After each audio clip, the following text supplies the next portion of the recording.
All right, we have arrived at lesson 17, Anahata Chakra. What you missed last week is Svadhisthana Chakra and Manipura Chakra. Svadhisthana Chakra is the seat of the self. It's the second chakra from the bottom. The seat of the self, because when sattva occurs in the chakra, it leads to a rebirth. Everybody's born in the body. The birth in the spirit occurs when sattva results from yoga practice or other practices that lead to sattva. And it is called the seat of the self because you may have experienced this yourself, subconsciously or consciously, but people who start practicing yoga, who do it correctly, leading to sattva, they automatically start to investigate themselves, their past, their true motives. They reevaluate everything about themselves and their surroundings and their upbringing, and it basically leads to a reorientation in life, and most people do choose another direction as a result of this. The developmental stage of that chakra is between 8 and 14. That is the age where children develop self-awareness. Most people do not have any recollection, any memory from the first stage, where safety is important, from the 1st to 7, from 1 year to 7 years old, except for events that have deeply impact the child, like moving to another house, another city, another country, or abuse, traumatic experience. Those memories, they may not stay with you through your upbringing, but especially as a yogi, they will come back to the surface of your memory sooner or later.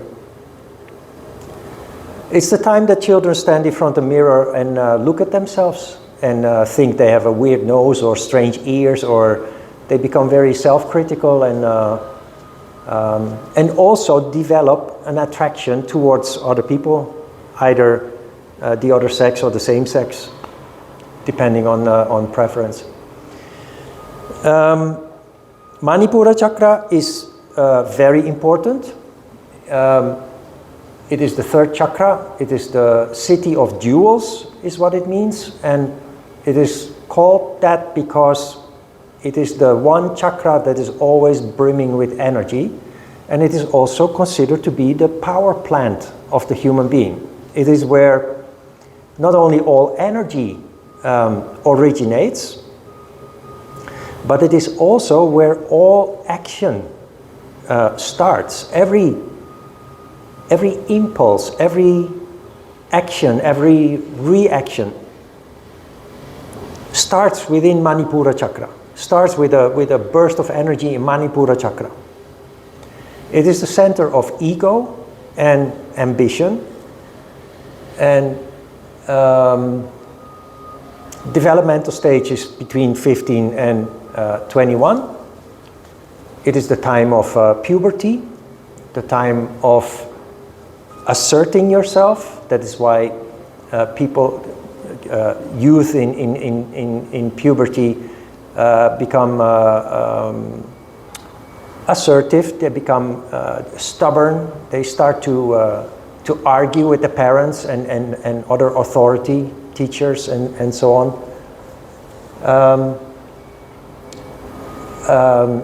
It's the time, especially for boys, for military service. That's why draft is always, most countries start draft at 17. Some countries allow it a little bit earlier. At 17 to early 20s is the draft age. That is when especially boys are full of brawn and cockiness, and that is when it's the best time to make good warriors out of them.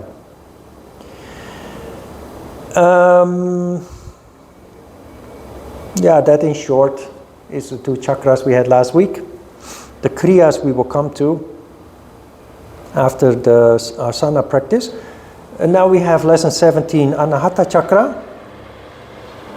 Anahata Chakra is the heart.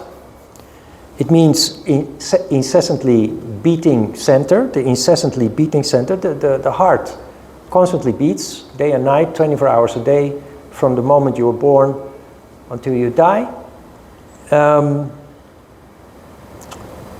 The heart center is the ultimate goal of yoga is the opening up of the heart chakra.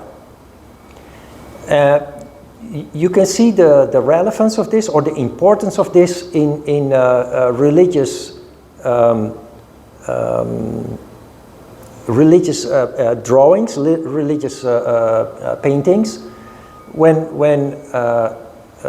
When saints or Buddhas or other holy people are depicted, they're not only depicted with a halo around their head, which is symbolical for the crown chakra being fully active, light surrounding the head.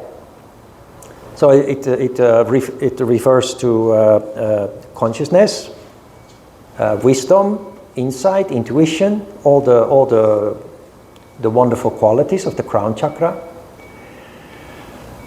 But also in some of those illustrations you will see, like in the handout with a picture of Jesus Christ, there is a burning heart pictured in the chest, on the chest.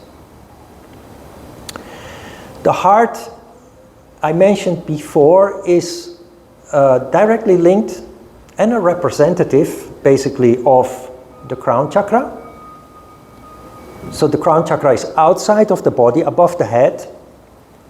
It is where your essence is located, your dharma, but it manifests through the heart in the form of pure love, not romantic love, but unconditional love. The love that you have as a mom to your child, or as a teacher to your kids, or as if you have a pet and you care for your pet. Some people treat pets as toys. That has nothing to do with love, but people who genuinely care about the pet, that kind of love. So it has nothing to do with eroticism or romanticism. Unconditional love means no conditions, literally. No matter what happens, you'll be there. Which in love relationships is often very hard to find. Because there are always conditions, there are always motives for being in a relationship. We have expectations. And that is the reason why love relations very often lead to conflict. If love relations are pure and unconditional, there is no conflict. And even if conflict arises, it will be very easily solved. But conflict arises when we have expectations that are not being met.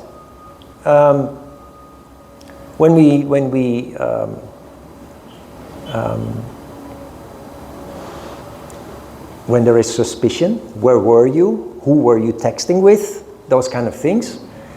You would, as a mature person, you would think that is not relevant. But if you look at couples, it's basically what controls their relationship. And it is toxic. Conditions lead to toxicity. So it is because we function subconsciously, instinctively, so we have no control over it. Well, of course, as yogis, we become aware of it. We know how nasty it feels when dealing with a partner who is conditional. And we also know how it feels because we become more conscious and we turn subconscious functioning, instinctive functioning into conscious functioning. When we ourselves function based on conditions towards our partner, we notice it and we feel the disconnect, or we feel the toxicity in it, which makes us reassess what we do and make a correction there, often.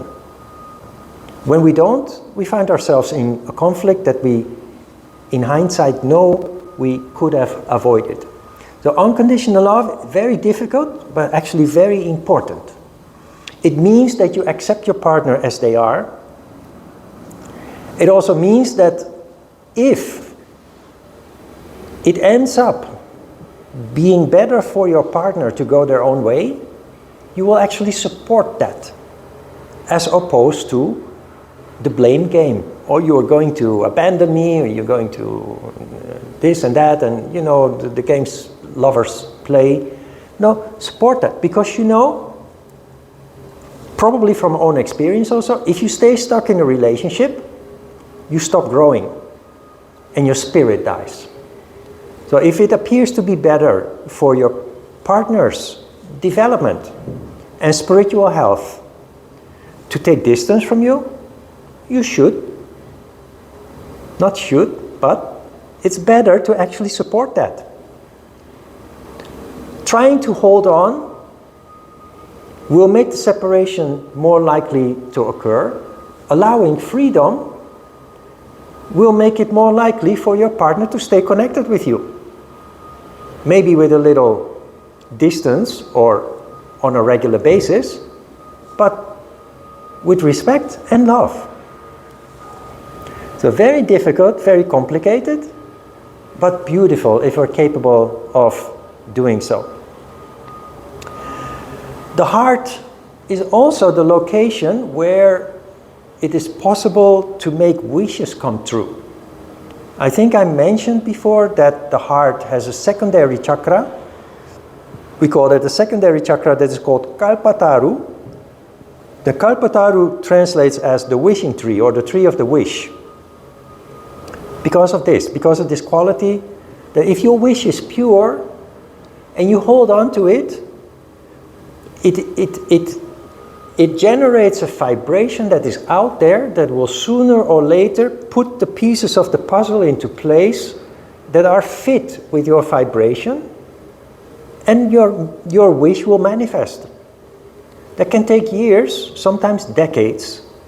But if you believe and you keep hope, which are both qualities of the crown chakra, sooner or later it will happen.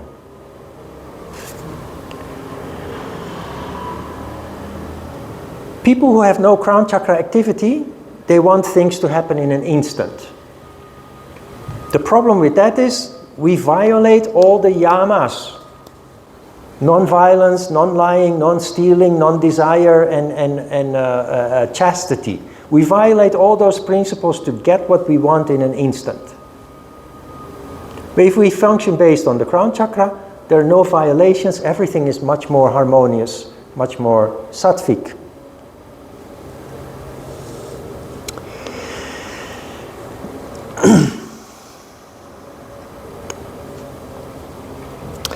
The subtle element, the tamatra, is air. The subtle vehicle of action, the karmandriya, is grasp. The subtle organ of perception, the jnanendriya, is touch, the skin. The subtle energy is udana prana, and the color associated with this chakra is the color green.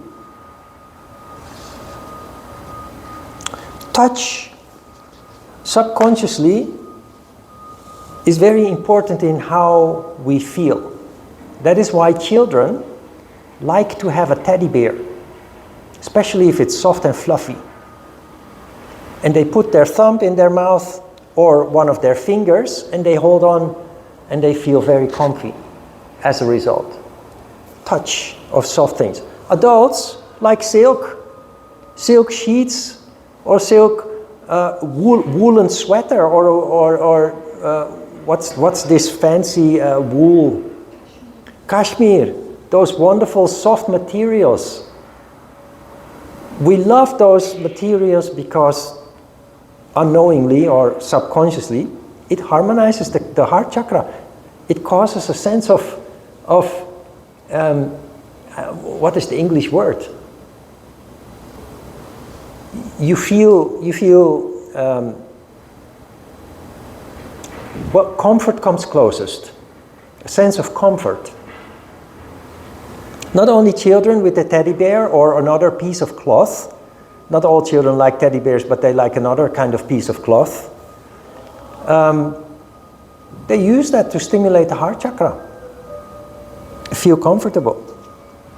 When you're aware of that, you can use that to your advantage.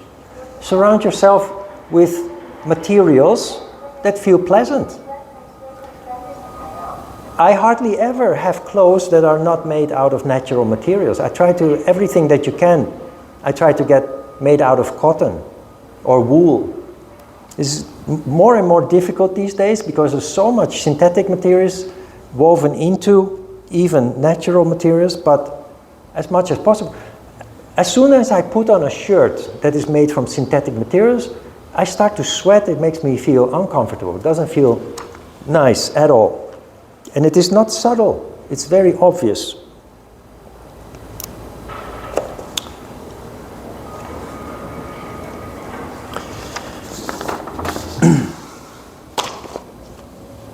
The functions of the heart chakra are higher desires like love, hate, sympathy, empathy, vocation, and we also know this center from being in love and experiencing a broken heart. Devotion and dedication, as well as high-standing principles, and let's not forget enthusiasm, are very important to activate this chakra. These are all qualities not only of the heart but of the crown chakra. And you see, if you have the text Bhakti Yoga being mentioned there, Bhakti Yoga is not a form of yoga, although people believe so because it's called Bhakti Yoga, but Bhakti is a stage of development. When people start practicing yoga, they very naturally go through certain stages, and the first thing that happens, the first change that happens is consciousness. You start becoming conscious. The next thing that happens is that your heart gradually becomes activated, so you develop compassion and empathy if you didn't have it before. You become more sensitive. And bhakti is the stage in which you start to care. You start to care for the people that you live with, if that is your family or a roommate or a community in which you live. You start to care very naturally. And you start to care about the environment. You start to care about people on the other side of the world who are suffering from a war or famine. It's just things that you were not really touched by before, that really didn't actually touch you before, become important because you empathize. You empathize with nature that is being destroyed, with animals that are going extinct, with people that are going to bed without food or suffer from horrible violence in wars and what have you. It's all part of your development as a yogi. This also means, by the way, that you go through a stage of instability.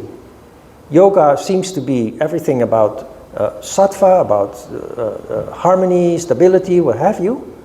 But emotionally, you become temporarily, you go through a phase in which you become emotionally unstable. Because you become more conscious and sensitive, more aware and sensitive. You have a lot of input that touches you and can hurt you.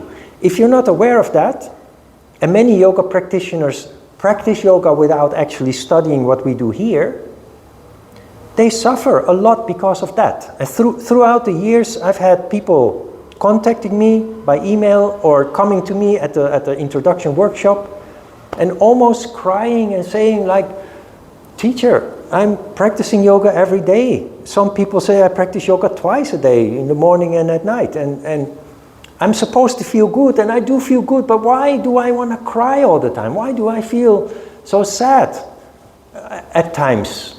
It is just so overwhelming. And then I explained this. It's part of your development. And it is called one of the diseases of the disciple. There are various aspects that are part of our development that, if we're not aware of it, cause suffering. That is why it is considered a disease of the disciple. It's recognized as something that everybody who's on this path goes through. If you don't know about it, the suffering is just so much bigger. While if you learn about it, you recognize it, you can handle it.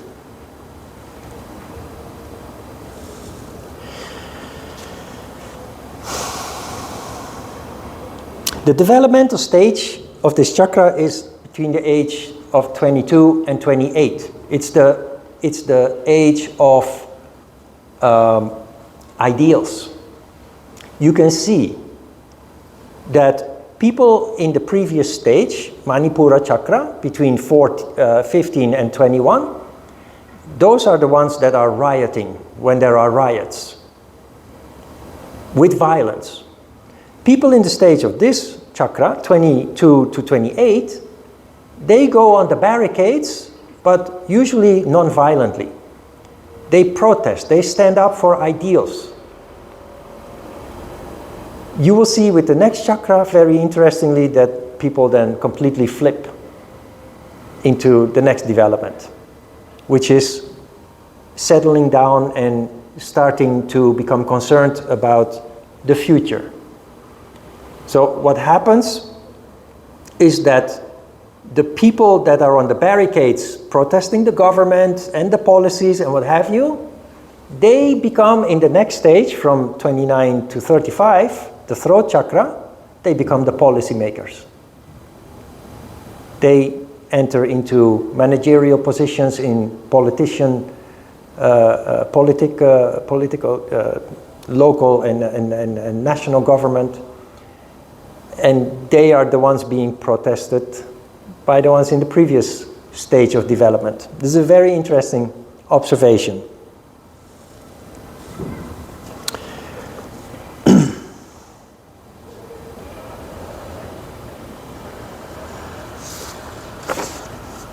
The symbol for Anahata chakra is a deer. You can see in the illustration of the chakra that one of the illustrations is a deer. A deer is a very, very sensitive animal that sleeps standing. Maybe not all the time, but they're super sensitive. And the moment they hear one twig crack, they immediately very alert. The meaning of the deer in the heart chakra means that we as yogis in the development that the path of development that we are on, we need to start paying attention. Because every action has consequences. Every thought has consequences. And when you're not aware of that, you're like a bull in a china store. And what many people in that condition do is blame the outside. They do not realize that they are causing it themselves. So with the alertness of the deer, you connect the dots and you realize that what is happening is the result of your actions and even of your thoughts. Another symbol that you see in the heart chakra is the Star of David, which I mentioned before when we talked about the yin-yang model. And the yin-yang model is Chinese. The Star of David is a symbol that you see in the flag of Israel, but it's also a yoga symbol representing the phenomenon of Shiva and Shakti meeting at the level of the heart when there is relative sattva. And that is when the heart opens up. So normally Shiva and Shakti are all over the place and there's no harmony, but the moment you practice yoga and become more and more sattvic, they meet at the level of the heart, and there is where the heart opens. There's where the magic happens. Then the love of the heart is called Ananda. Ananda is a addition to Indian yogi names. Indian yogi names evolve over time depending on the level of development that they have reached. And one of the highest stages of your yoga development is the burning heart, the open heart, at which time Ananda is added to your name. Swami Yoga Anand Saraswati, the author of the book of the biography of a yogi, but you know him by another name because his name changed again. Swami Yoga Paramahansa. That is the name that is on the book. But before that, he wrote The Science of Soul, which is part of the advanced course. And there he wrote under the name of Swami Yoganand Saraswati. That is about the heart chakra. We will continue with Vishuddhi chakra, but for that I will turn off the camera. We'll have a short break and then we will continue with the throat chakra.